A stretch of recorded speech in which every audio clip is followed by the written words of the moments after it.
chers enfants de Notre-Dame-des-Neiges. En ce temps du carême, nous allons approfondir ensemble le 6e commandement, tu ne commettras pas d'adultère, et le 9e commandement, tu ne désireras pas la femme de ton prochain. Plusieurs parmi vous vont se dire, mais ça ne nous concerne pas. Eh bien si, vous êtes les enfants de Notre-Dame-des-Neiges. Et elle vous appelle à être toujours plus purs. Et c'est ainsi que vous aiderez beaucoup d'autres personnes à sortir de l'impureté. C'est très important, car comme l'avait dit sainte Jacinthe de Fatima, le péché qui entraîne le plus d'âmes en enfer est le péché d'impureté. Alors nous allons voir 4 parties. La première partie, nous allons voir ce qui est dit dans la Bible. Dans la deuxième partie, nous allons voir ce que dit le catéchisme de l'Église catholique. Dans la troisième partie, on va donner des exemples de saints. Et dans la quatrième partie, on va voir quelques moyens concrets pour bien vivre ces 2 commandements. Alors la première partie, dans la Bible. Ces commandements peuvent aider à découvrir le beau plan de Dieu sur le mariage et la famille. Dans le livre de la Genèse, c'est le premier livre de la Bible, il nous est dit « Dieu créa l'homme à son image, à l'image de Dieu il le créa, homme et femme il les créa. Dieu vit tout ce qu'il avait fait, cela était très bon. Il n'est pas bon que l'homme soit seul, il faut que je lui fasse une aide qui lui soit semblable. Dieu les bénit et leur dit « Soyez féconds, emplissez la terre et soumettez-la. » Et il est dit encore « L'homme quittera son père et sa mère pour s'attacher à sa femme. » Vous voyez donc que dès le début de la Bible, Dieu insiste pour qu'on respecte bien ces 6e et 9e commandements qui sont inscrits dans le cœur de l'homme dès sa création. Avançons maintenant un petit peu dans la Bible. On va regarder David. Le roi David, 1000 ans avant Jésus, alors qu'il était un homme selon le cœur de Dieu, il a péché contre ces 2 commandements. Il a péché avec Bethsabée, qui était la femme d'Uri. Et ce péché l'entraîna dans bien d'autres, comme par exemple le meurtre d'Uri, donc le mari de Bethsabée. Pensons aussi à la fermeté de Jean-Baptiste, le précurseur du Messie. Il a dénoncé le péché d'Hérode. Il lui a dit « Tu n'as pas le droit de prendre la femme de ton frère. » Et cela lui a valu son martyre.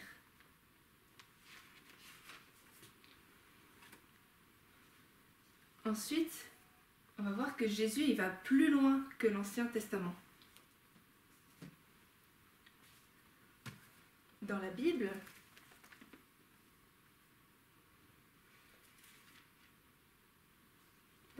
Jésus dit « Vous avez entendu qu'il a été dit, tu ne commettras pas d'adultère. Eh bien, moi je vous dis, quiconque regarde une femme pour la désirer, a déjà commis dans son cœur l'adultère avec elle. »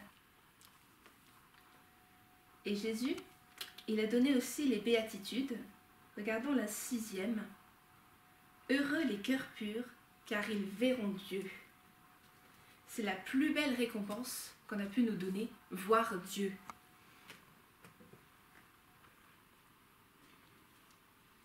Alors maintenant, regardons ce que nous dit le catéchisme de l'Église catholique.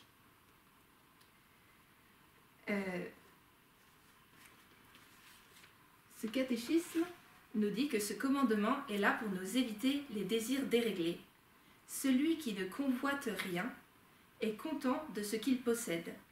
La convoitise est racine et source de tous les maux et nous précipite dans tous les désordres. Ouvrons donc notre CEC lorsqu'il parle du 9e commandement.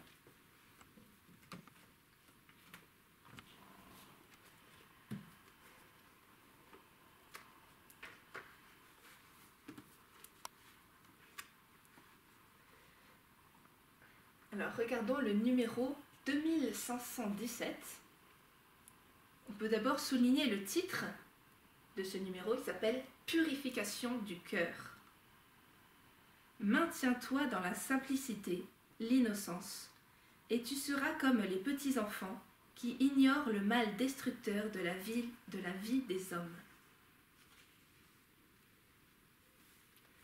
Et ensuite, les numéros 2218 et 2519.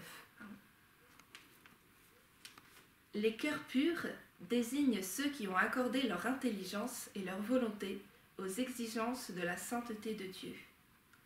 Au cœur pur est promis de voir Dieu face à face et de lui être semblable.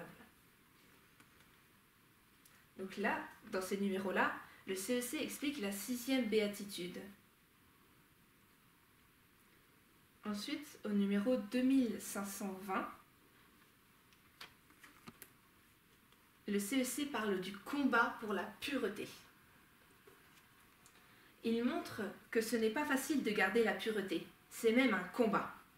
Et Notre-Dame-des-Neiges est là pour nous aider et faire mener le combat olympique de la pureté. Olympique, c'est le mot que rajoutait Mère Marie-Augusta quand elle parlait de ce combat. Ensuite, toujours dans le catéchisme, on va regarder ce qu'il nous montre dans la partie concernant le 6e commandement. Là, le CEC nous montre plutôt la beauté de l'alliance entre les époux. Il dit, au numéro 2397, « L'alliance que les époux ont librement contractée implique un amour fidèle. »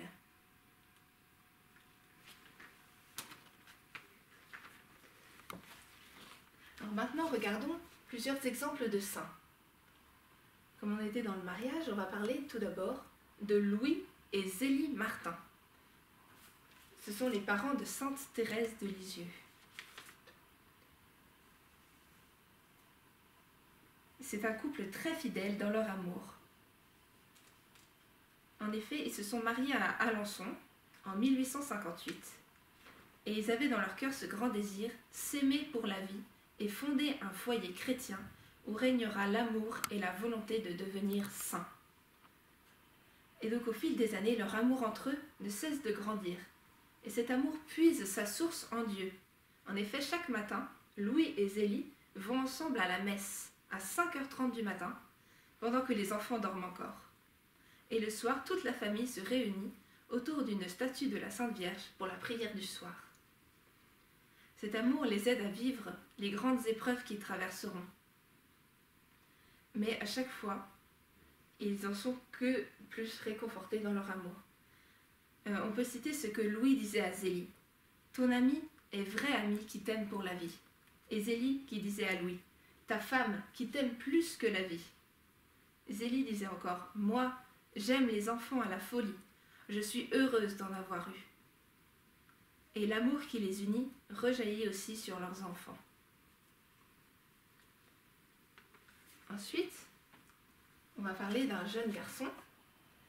Il s'appelle Saint Dominique Savio. Alors, un jour d'été, des amis l'invitent à aller se baigner dans la rivière. Alors lui, il les suit, mais arrivé là-bas, il se rend compte que les garçons ils tiennent de vilains propos et ils ont de vilaines attitudes. Alors devant ça, Dominique s'éloigne sans rien dire, il rentre chez lui et il se promet de ne plus jamais y retourner. Et Saint Dominique Savio, on le surnomme l'ange de pureté. Ensuite, on peut regarder Claire de Castelbajac. Elle était étudiante à Rome. Là-bas, elle avait un mauvais entourage, pour qui la seule chose qui l'intéressait, c'est le plaisir sous toutes ses formes. Et elle, devant cet entourage, elle priait. Elle priait pour avoir le courage, l'héroïsme de résister. C'est ce qu'elle disait souvent. Et aussi, elle avait une prière qu'elle répétait. « Ô Marie Immaculée, je vous confie la pureté de mon cœur. Soyez-en la gardienne pour toujours. » Ça, elle le répétait souvent.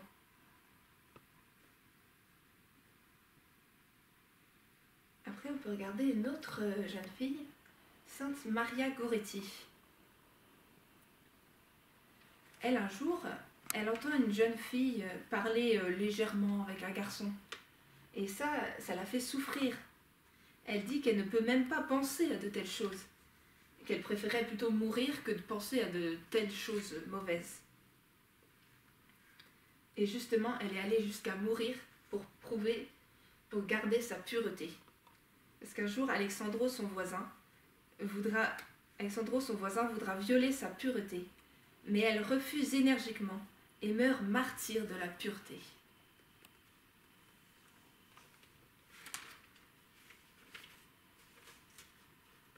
On l'a dit, c'est un combat olympique qu'il nous faut mener pour garder un cœur pur. Alors maintenant, on va voir des moyens concrets pour mener justement ce combat. Le premier moyen concret et indispensable, c'est la prière. On peut redire souvent, nous aussi, à l'exemple de Claire de Castelbajac, cette petite prière, très rapide à dire. Ô Marie Immaculée, je vous confie la pureté de mon cœur, soyez-en la gardienne pour toujours. Deuxième moyen concret, dans tout ce que l'on fait, il faut avoir à cœur d'avoir une pureté d'intention, c'est-à-dire avoir une intention droite, ne rechercher ni son intérêt, ni se mettre en avant, ni chercher à être préféré. Ensuite, d'autres moyens concrets, par exemple du domaine de l'action, on peut fuir l'oisiveté et fuir l'intempérance. L'intempérance, c'est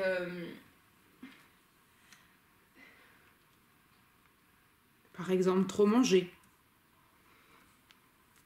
Merci. Ensuite, d'autres moyens concrets, faire attention à notre regard.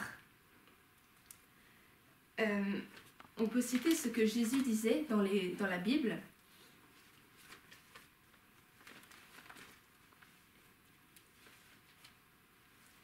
Que si ton œil droit est pour toi une occasion de pécher, arrache-le et jette-le loin de toi, car mieux vaut pour toi que périsse un seul de tes membres et que tout ton corps ne soit jeté dans la géhenne. C'est une phrase dure de Jésus, mais ça prouve qu'il ne faut pas regarder ce qui est mauvais. Toujours faire attention à ce que l'on regarde. Il faut faire attention aussi aux lieux peu recommandables, aux soirées où on a de mauvaises paroles. Par exemple, rappelons-nous ce que saint Dominique Savio a fait lorsque ses amis l'avaient invité à se baigner dans des endroits pas recommandables. Il est parti et il n'est pas revenu. Donc pareil, attention. Et aussi attention aux entretiens mauvais. On peut se rappeler de Maria Goretti, avec la jeune fille qui parlait mal à un garçon. Et il est dit aussi dans la Bible, ça c'est saint Paul qui nous dit, dans sa lettre aux Corinthiens,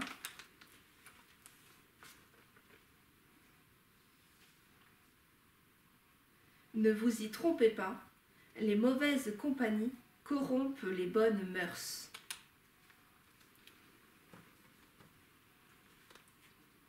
Pour conclure, prions Notre-Dame-des-Neiges avec la prière de Claire. Ô Marie Immaculée, je vous confie la pureté de mon cœur. Soyez-en la gardienne pour toujours.